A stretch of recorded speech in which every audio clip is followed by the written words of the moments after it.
part 3.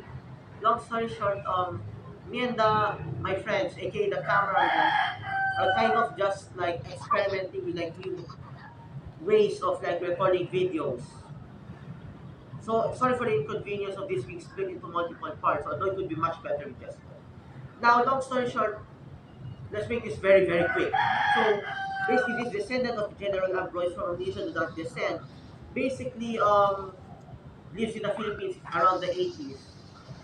Now, given the fact that cartels, criminals, and gangsters were basically raiding the entirety of the Philippines around this time period, as my dad describes it, the dark age of the Philippines, this descendant of General Ambroise stuck to Mithraism rather than converted to Christianity, given that the Philippines is actually a Christian country. Given that me, myself, a Filipino, am indeed a very devoted Christian. Now, long story short, they the Mithraic beliefs, if you actually like research Mithraic religion, you would know that the lore is very complex, my friend. Mithra is laying Soma, but yeah. Long story short, some gangster teenagers, those were not rare back then in the 1980s, were long story short, they were around. Now in the school that the General Amboise's descendant was studying in, ended up finding his sketchbook, which contained Pag, pus. Nasan ka ng parte? huh? Sorry for the brief pause. There's some new, training and stuff for cameramen. Now, long story short, this descendant research of Mithraism had ended up in the hands of some gangsters. And long story short, gangsters were mortified.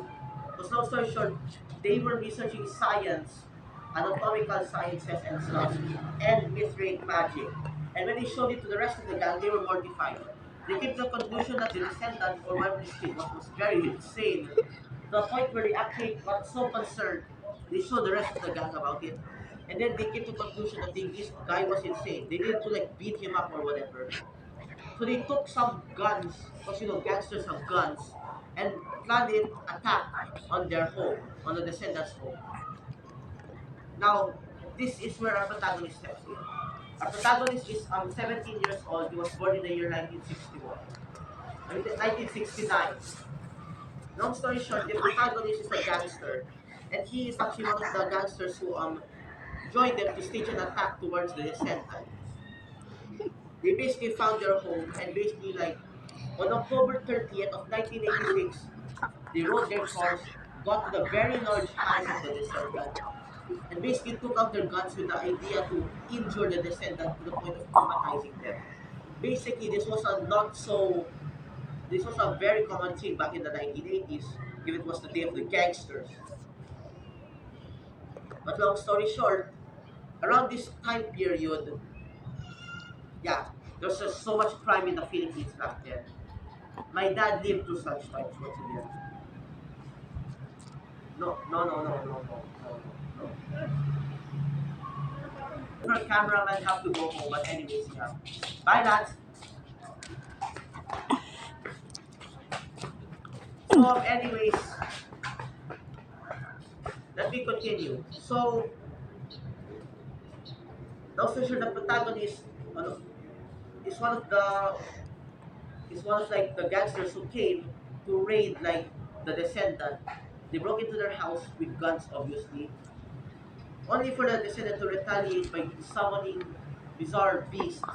They were his own experiments.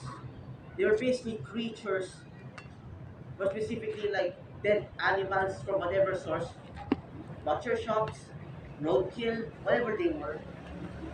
They were basically taken in and like forced to ingest beatings, or by, if you remember what that is from the Dark Descent and the other games, turning them into beasts. These creatures were under the control of like the descendants, basic obedient servants, and they were then you imagine them to be somewhat a bit more intelligent than the man pigs, but somewhat near the man pigs in terms of intelligence. If you remember the man pigs from Machine for Pigs. These creatures proceeded to attack the rest of the gang. And they were absolutely mortified after realizing that these beliefs of this descendant were actually real. They came to the conclusion that they were magic demon stuff.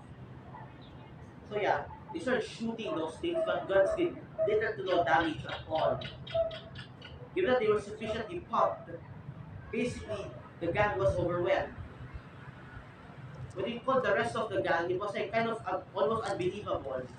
Imagine magic monsters summoned by that crazy good who would try to hunt down the straight attacking you guys. I would piss my pants.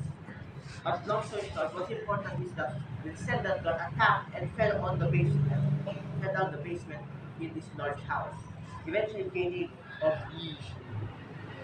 They eventually wake up in the basement and they believe themselves to be a prisoner of the descendant for experiments, but eventually overcome their amnesia after encountering one of their fellow delinquents or fellow gangsters, and then eventually teaming up to kill all the magic monsters, eventually getting to the descendant himself, and then trashing all his magic research, and then just straight up considering it immoral as to using magic. The rest of the gang take all the magic stuff and decide the best course of action is to destroy all of the messed up stuff. They then proceed to report that stuff to the police and using the dead bodies of animals as an excuse to have the descendant written up for animal abuse, apparently.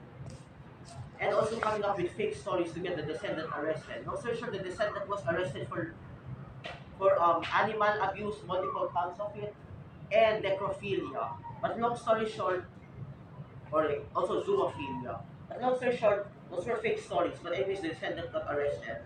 That's basically my idea for an amnesia game set in the 1980s in the Philippines, my country, and that's all. Okay, okay. Beginning mo na yung video. Magbabay ka. Magbabay ka. Ha?